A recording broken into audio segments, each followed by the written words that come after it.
Viktor Hugo řekl, jdi s tím, kdo tě miluje. Možná i tato slova dovedla i vás k životnímu rozhodnutí spojit své životní cesty a uzavřít manželství slavnostním a důstojným způsobem.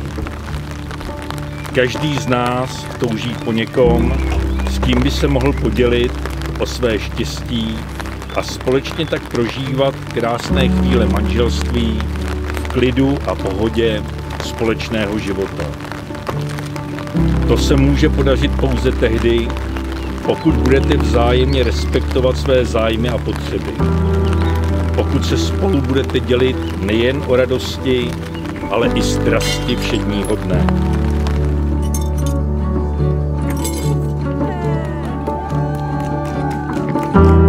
Pamatujte slov Immanuela Kanta, který řekl, čím více máme lásky, tím lehčeji postupujeme životem. A tak mějte dostatek lásky jeden pro druhého, stůjte při sobě v dobrém i zlém a pamatujte, že po každé bouři opět vyjde slunce.